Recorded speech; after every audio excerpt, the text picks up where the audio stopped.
Hello, this is Lenard Guzman here with Emily Robinson on the Life After G podcast on we got the October theme going. So I'm a black shirt on black background. I didn't even think of it. So that's what you got to do on Zoom. You got to think what t-shirts you're wearing. So we're here, a couple weeks into the election. I dropped my ballot off. I don't know what's going to happen to it. I'm kind of nervous. So I don't know what that has to do with divorce, but how's it going over there, Emily? It's going. At least you're festive. I'm not even dressed up in my Halloween yet. Next week I'm going to dress up every day. So that'll be a fun podcast. Yeah, I haven't voted yet. I have never ever voted in person. I've always done absentee ballot. So I'm trying to decide what I should do this year because of all the ballot boxes getting burned and stuff. So I haven't decided yet. I have my absentee ballot, but I haven't decided what I'm going to do. So I've done, this is the first time for me voting through mail, absentee, and it's different. Like you research it and I'm like, the quick tell is like what senators are supporting like the measures, like the propositions in California.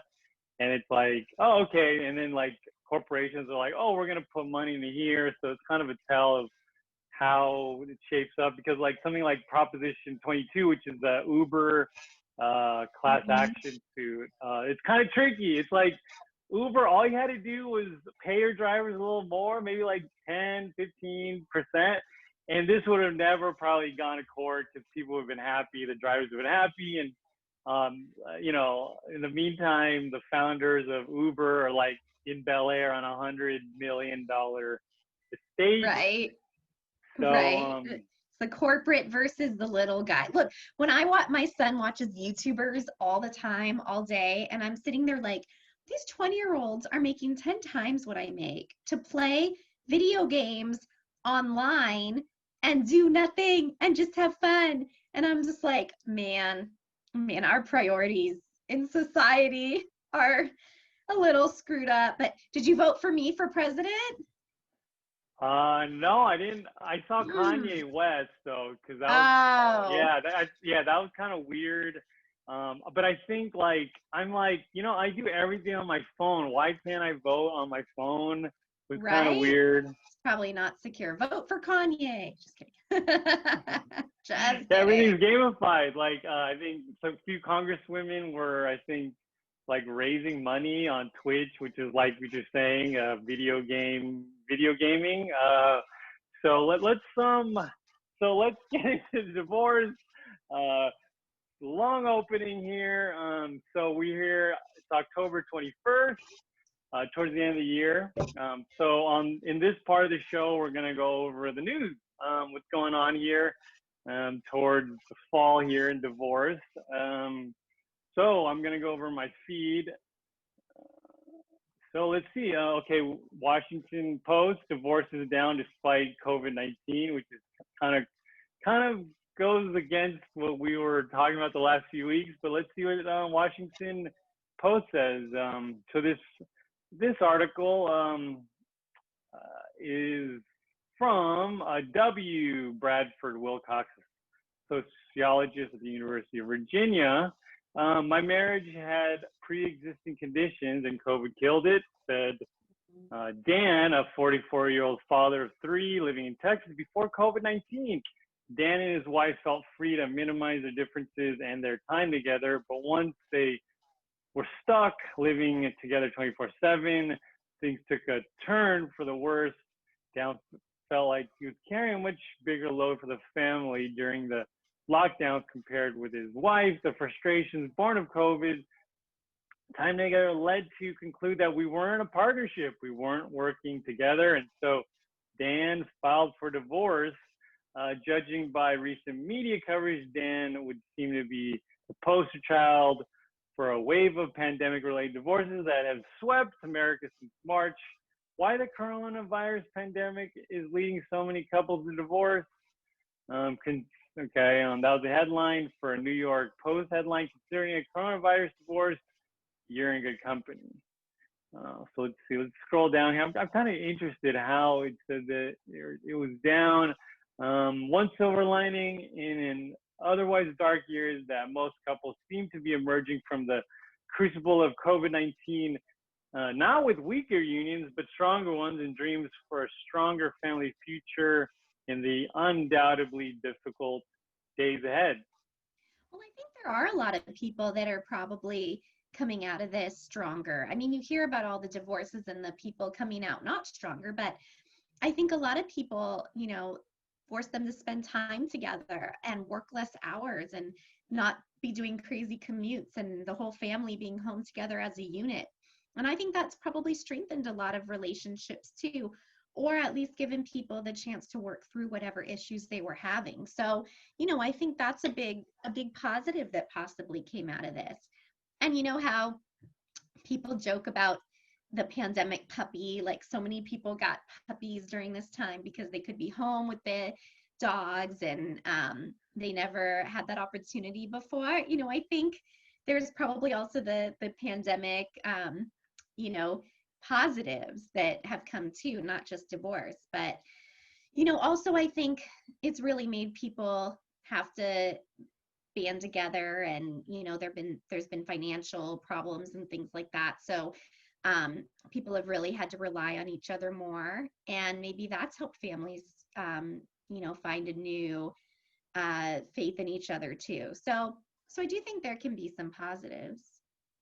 Yeah, my wife, whenever I play video games, I think that's like a thing. Because before I was like, okay, I'll play when she's at work, she's at the office. Now it's like, because we have one TV, and yeah, we fight over that, and I don't know. It gets Gotta get intense. another TV. I'm intense on the soccer. I play this new FIFA game, soccer game, and it's very intense online. Nice.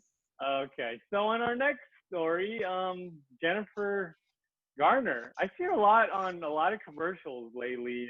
I don't see her. I mean, there's some TV stuff and movie stuff I see her, but She's been doing a lot of commercials. I've seen her too. yeah, she's like a commercial champ. She's probably making more money doing commercials. So here, Jennifer Garner opens up about paparazzi hounding her family, divorce in Hollywood. Jennifer Garner knows a thing or two about being followed by paparazzi during the best and worst times of her life.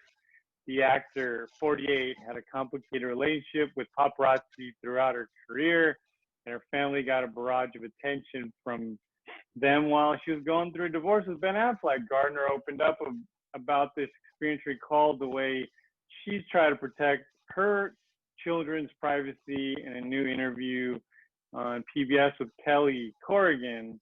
For 10 years, they were at least, at the very least, 6 cars and often 20 outside of our house, and outside the school at the pediatricians, the mother of 3 explained, and you're begging them, please step aside from the pediatrician's door. I have a sick kid, please. It's a cost of doing business, but it just got to be ridiculous, where they were causing car accidents all the time. She recalls.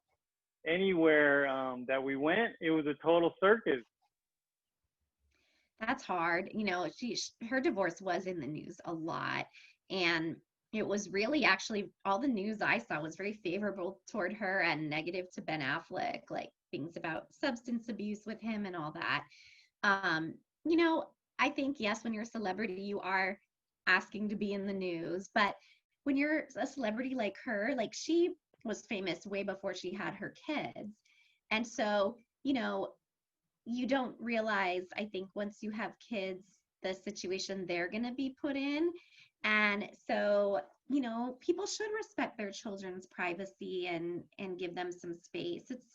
It's hard. They want their kids to grow up normal, and they're providing for their kids with a job just like anybody else, but their kids are forced to be in the spotlight. And that's really tough. And of course, before you have kids, you're not going to think, oh, if I'm a celebrity, my kids are going to suffer in this way. That's not how people go about their lives. I mean, I've had threats as a divorce attorney from opposing parties that were upset with me. I never thought to myself when I started practicing, oh, people might harm my kids one day. I didn't think that till after I started practicing. But you have to be careful. I think Jennifer Garner's probably pretty careful. Like, you see some celebrities posting their kids all over the place and, really making a spectacle of their kids. I haven't seen her doing that. Paparazzi take pictures of her kids, but you don't see her necessarily all over social media, like posting her kids. I never post my kids on social media. If I do, they have like a sticker on their face. Anytime you have haters out there or people that, are either after you for good or bad reasons, you got to be careful. And I think in this day and age of social media, it's so easy to have everything out there all the time. And people really need to think about what's smart and not smart, because once it's out there on the internet, it's out there. You're never getting that back. So I think we need to have some more respect for privacy in our society than we do. Yeah, I think there's gonna be like a law coming out probably with privacy, because this is a whole separate court case, but there's a case in the Supreme Court, I think, with the Google antitrust, but that's a different thing. But yeah, there's like, once it's online, it's like it's there forever. Like, you can't get it out. It's true. And you know what I think there's going to be a case on is, like people post pictures of their kids at a birthday party, but your kids are in there too. And what if you don't want your kids posted online? Do your kids have any rights to privacy? Do you have any rights to other people posting your children? Like, all my friends know, if you post my children, don't tag me, because I don't want people to know what my children look like because of the threats I've gotten. So, I can't control, though, if people are posting my kids. And Facebook does this thing where it recognizes faces and it suggests tagging people. And I don't know if it tags them itself, but I have had people post pictures of my kids and not tag me, and I still somehow get tagged because Facebook does a face recognition. It is so creepy. Like, you just have to be really vigilant because you can't control this stuff.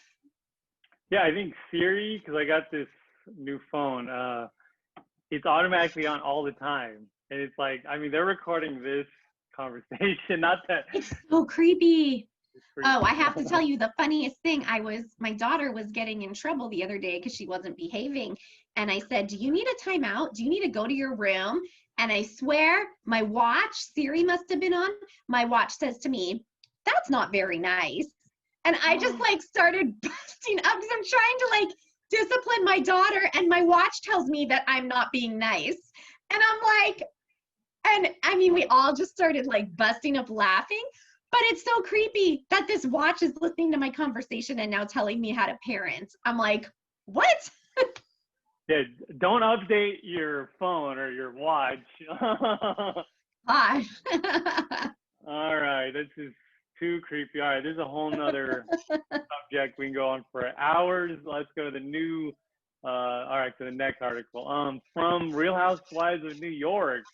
I think these women want to be, these women, you were talking about Jennifer Garner, these women want to be, it's their business, I think, to be on TMZ. So Real House of New York alum Jules Wainstein finalized divorce from Michael Wainstein 4 years after a split. And it's not letting me show. Okay.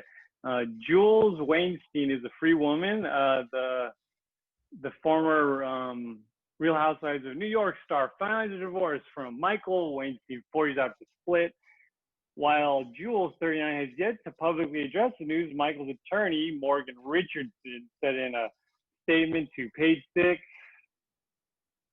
on Tuesday, October 20, that his client is happy to close this chapter of his life and is looking forward to moving on. The New York Post column reported that the former couple still have to settle issues regarding the custody of their son Jagger and their daughter Rio. Jules and Michael married at the New York City Municipal Building in 2008, and at a religious ceremony in the Dominican Republic. The following month, he filed for divorce. In June 2016, the pair's separation quickly became contentious. The former Bravo personality accused the investment banker of being unfaithful, and he claimed that she had physically assaulted him in 2012. They both denied the allegations. Jules is going through a living hell. A source exclusively told Us Weekly at the time, noting the reality star and Michael were still living together early on in their divorce case because neither wanted to be away from the kids. As their divorce dragged on for years, things continued to get ugly between the duo. Jules was arrested in Boca Raton, Florida in February for allegedly battering Michael in front of their children while intoxicated. She pleaded not guilty to the charges. Michael subsequently requested that Jules submit to a drug testing. She agreed, and the results came back negative. Jules was granted permission to see their kids again in April after a judge dismissed Michael's request for a temporary restraining order. The case remains ongoing. Okay, let's stop that thing there. What do you think? Well, that's ugly. Like, that's the ugliest of the ugly. And those kind of people have money to fight these kind of, ugly battles. But most of us don't have the kind of money to pay lawyers to do all that battling. But look, it's so ugly. I mean, people file restraining orders on each other all the time for, false reasons or to exaggerate things. And it just makes things worse. I mean, obviously, sometimes you need restraining orders and sometimes somebody really was violent. But there's so many times it's just a way to get a leg up in litigation, and it ends up getting denied. And it's sad, and it tears apart your family. So, unfortunately, they have the money to keep going, but hopefully they find some peace.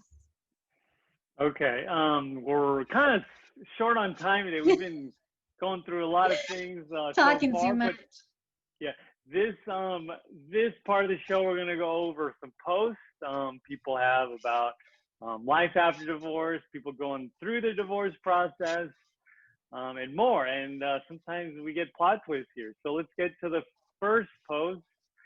Just so surprised that she feels blindsided. The way my divorce happened is this: after 25 years together, she started snapping at me and then criticized me, then mocked me, then yelled at me, then swore at me, then threatened divorce, and all the while gaslighting my request for marriage counseling and possibly a trial, until finally I broke and had an inappropriate chat with a female friend. When she learned of that, she asked for separation and divorce. In short, our marriage went from stable to rocky and gone in just under 6 months. So skip down here. How so fascinating that is. And the thing is, I feel above judgment, so I won't worry if she pulls the friend back into the orbit. Skip that. And ultimately, my conscience is clear and above the judgment of others who didn't walk in my shoes for that year of hell. So I have nothing to lose, and I'm okay and will be okay. And by early 2021, I will be free forever. I kind of skipped over here, but fill us in. Maybe you could fill in that puzzle piece that I went from the beginning to the end. Well, that gaslighting happens a lot. You don't want to be the one to say, okay, this is over. So you gaslight the other person until they do something that you can latch onto as inappropriate. So you can try to push the blame to them. I see that happening a lot.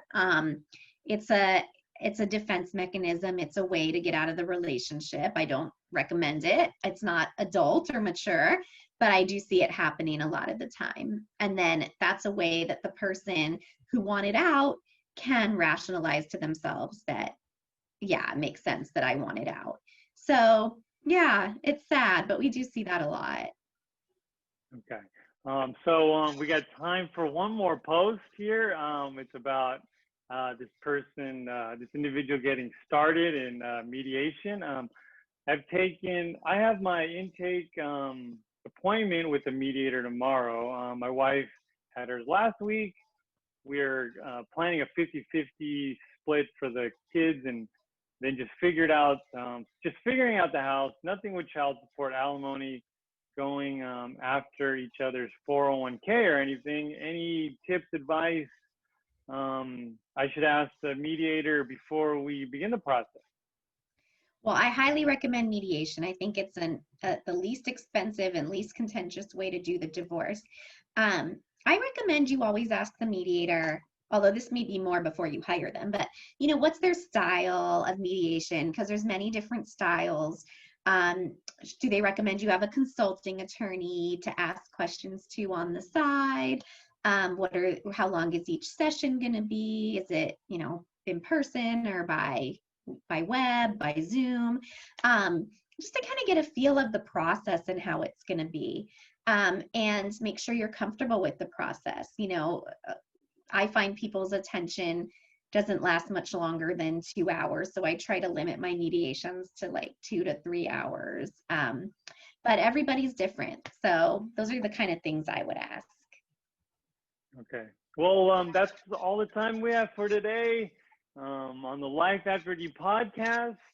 Let's close. Emily, you have any updates on, at this time of year, the courts, what trends you see? Yeah, things are busy. The court's now hearing a lot of the things that got pushed out because of COVID. The court's hearing all of the I want to travel for Christmas motions because one side won't let me travel, that kind of stuff, but which happens every year, but now is worse because of COVID. So we're staying busy. I have seen an increase in mediation. I think a lot of people don't want to deal with the craziness of the court and all the COVID rules and are trying to work things out outside of court. Okay, so well, that's all the time we have for today. I see Samantha's still here on the name. So I was like, who's Samantha? It's Emily's That's my daughter. Yeah. I forgot to change it back after her Zoom. So I was like, oh, okay. Changed my name. There's a glitch. So okay, so that's all we're gonna do today. So see everyone next week on the Life After D podcast.